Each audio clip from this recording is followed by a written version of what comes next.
le toit de l'église est le seul point élevé à partir duquel on peut dominer le village des Saintes-Maries.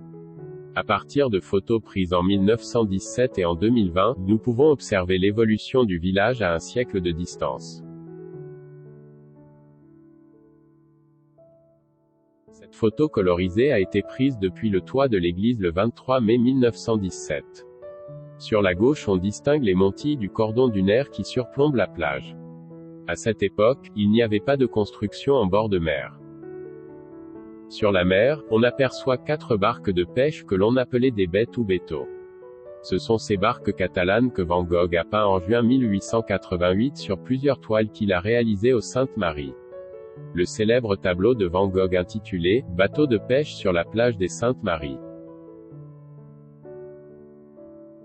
Au centre, on devine les dernières lettres de l'enseigne de l'hôtel-restaurant de la Poste qui se trouvait dans la Grand-Rue, aujourd'hui rue Victor Hugo.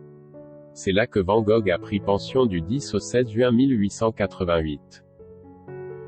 En haut à droite, on aperçoit la croix de Jérusalem qui a été rapportée de Jérusalem par des pèlerins et plantée au sommet d'une montille le 10 octobre 1899. La croix de Jérusalem vue depuis la mer. Sur la droite on aperçoit la caserne des douanes. Aujourd'hui, la croix de Jérusalem se trouve à peu près au même endroit, à côté des arènes. Au centre se trouve le célèbre bâtiment qui fut édifié sous sa forme actuelle en 1876 sous la direction de l'architecte Auguste Véran. Ce bâtiment, quelque peu délabré à cette époque, a abrité la mairie jusqu'en 1933. Plus tard, il devint le musée Baroncelli. Aujourd'hui, après rénovation et remise aux normes, il sert de salle d'exposition.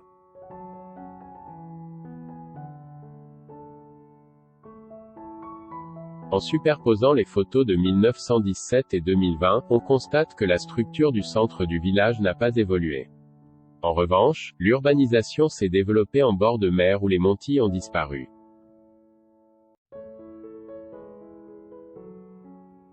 Après avoir été détruit par la foudre en 1894, le clocher de l'église a été reconstruit au tout début du XXe siècle. Nous voyons ici l'ancien clocher sur un tableau réalisé par Ivan Pranichnikov dans les années 1880.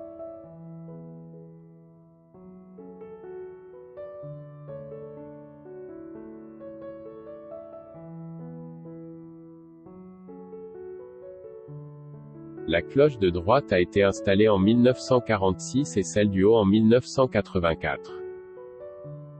Si le clocher est resté le même, en revanche, le bord de mer a vu les dunes remplacées par des constructions.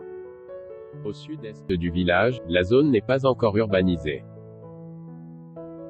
Une seule maison récente se trouve de l'autre côté de la rue en face de l'hôtel de la plage, aujourd'hui brasserie chez Boissier.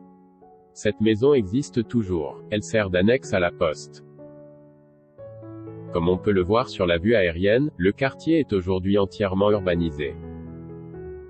Sur cette photo prise en mai 1917 à l'occasion du pèlerinage, on aperçoit l'arête du mur de la maison sur la gauche. Aujourd'hui, les lieux sont difficilement reconnaissables. Le chemin s'appelle désormais rue Léon Gambetta et la zone est occupée par la mairie, la place des Gitans et des habitations en bord de mer. Nous sommes ici du côté est du village. À l'arrière-plan on distingue les pylônes de la station de télégraphie sans fil qui fut installée en 1908 et fonctionna jusqu'en 1936. L'urbanisation est contenue. On aperçoit seulement 3 maisons isolées de l'autre côté de la route de Cacharel. Nous sommes ici au niveau de la place Mireille.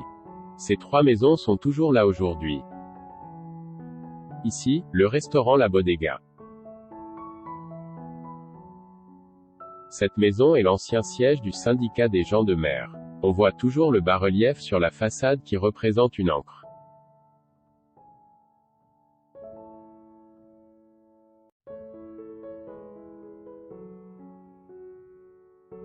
Comme on peut le voir, les 3 maisons qui étaient isolées en 1917 se trouvent aujourd'hui entourées par de nombreuses habitations.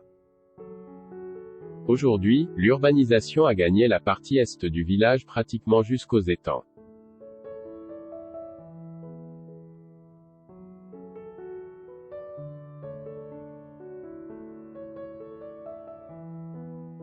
Cette photo a été prise le 26 septembre 1920, à l'occasion de l'inauguration de la statue de Mireille.